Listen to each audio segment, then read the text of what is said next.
Assalamualaikum warahmatullahi wabarakatuh. Kami mahasiswi dari Universitas Negeri Padang, Fakultas Matematika dan Ilmu Pengetahuan Alam, Prodi Pendidikan Matematika. Video ini dibuat untuk menyelesaikan tugas mata kuliah Dasar-Dasar Sains dengan dosen pengampu Ibu Rahma Evita MPD. Kami dari kelompok 3 akan membahas materi Peranan sains dalam adaptasi dengan lingkungan dan alam.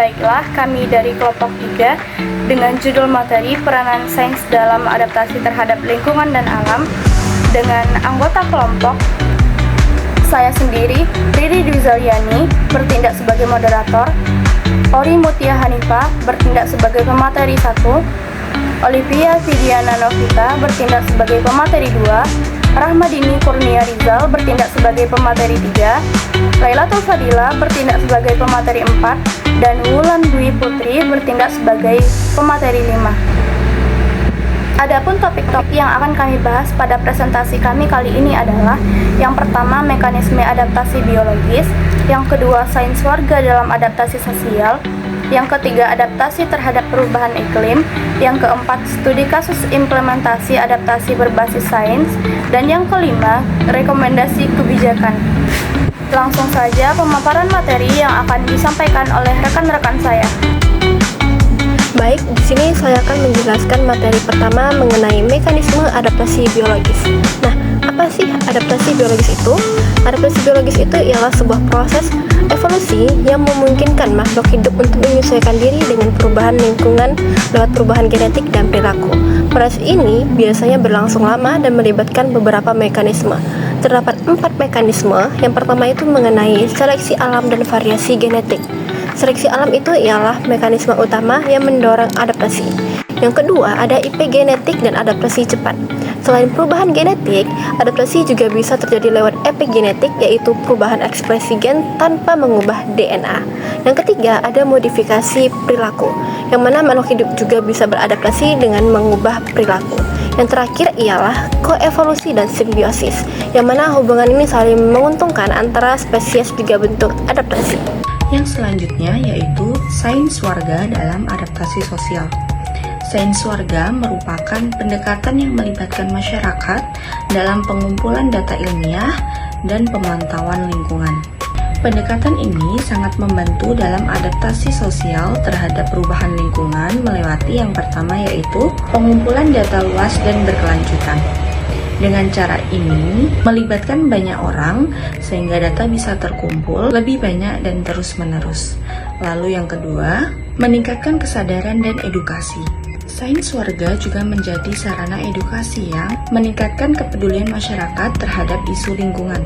Yang ketiga yaitu inovasi teknologi berbasis komunitas. Pengembangan aplikasi seperti e-Oceans memungkinkan masyarakat untuk memasukkan data secara real time dan juga mempercepat respon terhadap perubahan lingkungan dan bencana. Adaptasi terhadap perubahan iklim. Perubahan iklim adalah tantangan global yang butuh strategi adaptasi multidisiplin dan berbasis bukti. Peran sains dalam adaptasi iklim terbagi menjadi 2. Yang pertama, Science of Adaptation, fokus pada pemahaman ilmiah tentang mekanisme adaptasi dan dampak perubahan iklim terhadap ekosistem dan masyarakat, termasuk analisis kerentanan dan kapasitas adaptasi.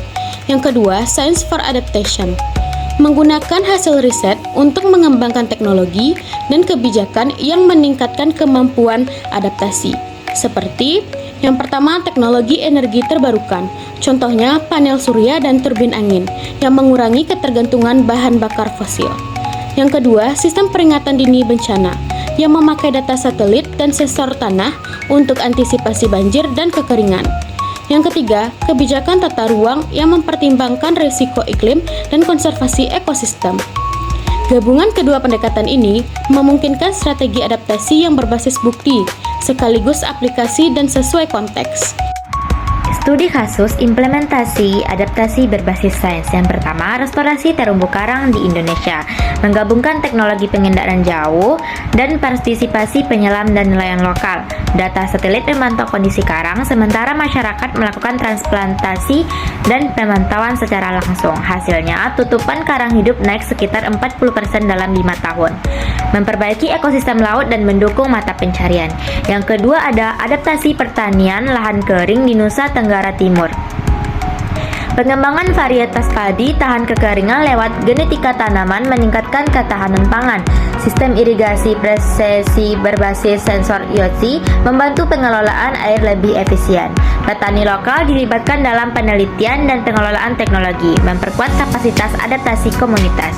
Yang ketiga ada sistem peringatan dini bencana di Jawa Barat. Teknologi satelit dan sensor cuaca dipakai untuk sistem peringatan dini banjir dan longsor. Informasi real time disebarkan lewat aplikasi dan media sosial, memungkinkan evakuasi dini dan mengurangi risiko korban dan kerugian.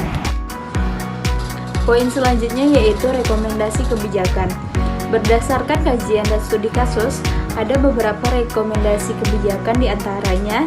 Yang pertama, dorong partisipasi masyarakat dalam sains warga dengan dukungan dan insentif dari pemerintah dan lembaga riset. Yang kedua yaitu integrasikan data sains warga ke dalam sistem pemantauan lingkungan nasional untuk meningkatkan akurasi dan cakupan data. Yang ketiga yaitu kembangkan kurikulum pendidikan lingkungan berbasis proyek yang melibatkan siswa dalam kegiatan ilmiah nyata agar kesadaran dan kapasitas adaptasi tumbuh sejak dini. Yang keempat yaitu tingkatkan investasi riset dan teknologi adaptasi iklim, termasuk energi terbarukan, sistem peringatan dini, dan teknologi pertanian tahan iklim. Yang kelima yaitu perkuat kerjasama antar akademisi, pemerintah, masyarakat, dan sektor swasta untuk merancang dan menjalankan strategi adaptasi yang efektif dan berkelanjutan. Kesimpulan materi kami adalah sains berperan penting dalam adaptasi terhadap lingkungan melalui pemahaman biologis, inovasi teknologi, dan pemberdayaan masyarakat.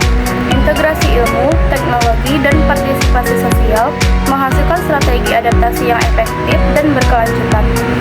Dukungan kebijakan dan kolaborasi lintas sektor sangat diperlukan agar adaptasi berjalan responsif demi kelangsungan hidup generasi kini dan mendatang.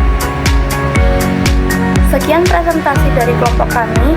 Terima kasih atas perhatian dan mohon maaf atas segala kekurangan. Kami dari kelompok 3 pamit undur diri. Assalamualaikum warahmatullahi wabarakatuh.